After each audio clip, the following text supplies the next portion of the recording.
ପିଲାମାନେ ହେଲେ ଆମେ କୋଣ ରେଖା ଏମାନଙ୍କ ବିଷୟରେ ପଢ଼ିଥିଲେ। ଏବେ ଆମେ ତ୍ରିଭୁଜ ବିଷୟରେ ପଢ଼ିବା।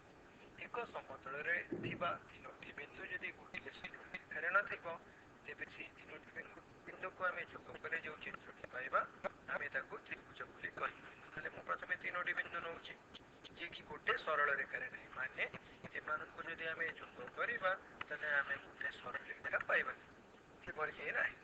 ତାହେଲେ ମୁଁ ଏଇ ଯେଉଁ ତିନୋଟି ବିନ୍ଦୁ ନେଲି ମୁଁ ଏବେ ଏଇ ତିନୋଟି ବିନ୍ଦୁକୁ କ'ଣ କରୁଛି ନା ଯୋଗ କରୁଛି, ଯାହାଫଳରେ ମୋତେ ଯେଉଁ ଚିତ୍ରଟି ମିଳିଲା ତାକୁ ମୁଁ ତ୍ରିଭୁଜ କହୁଛି। ଆଉ ମୁଁ ସେ ତ୍ରିଭୁଜର ନାମ କ'ଣ ଦେଲି ABC ତ୍ରିଭୁଜ।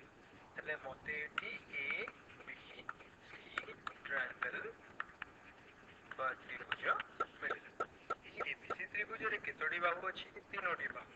AB ଗୋଟିଏ ବାହୁ, ଦେନ୍ BC ଗୋଟେ ବାହୁ, ଦେନ୍ AC ଗୋଟେ ବାହୁ। ତାହେଲେ ଆମକୁ ତିନୋଟି ବାହୁ ମିଳିଲା। ଏବଂ କେତୋଟି କୋଣ ଅଛି? A କୋଣ, B କୋଣ, C କୋଣ, ବା ଆମେ କହିପାରିବା AC କୋଣ, ABC କୋଣ ଏବଂ ACB କୋଣ। ଯେଉଁ ମଝିରେ ଯିଏ ରହୁଛି ତାକୁ ଆମେ କୋଣ ବୋଲି କହୁଛେ। ହେଲେ ଆମ ପାଖରେ ତିନୋଟି କୋଣ, ତିନୋଟି ବାହୁ ବା ଭୁଜ ରହିଲା। ଏବେ ଆମେ ଦେଖିବା ଏ ଯେଉଁ ବିନ୍ଦୁ A, ବିନ୍ଦୁ B ଓ ବିନ୍ଦୁ C ଥିଲା ଆମେ ତାକୁ କ'ଣ କହିବା? ଆମେ ତାକୁ ଶୀର୍ଷ ବିନ୍ଦୁ କହିବା। ଶୀର୍ଷ ବିନ୍ଦୁ।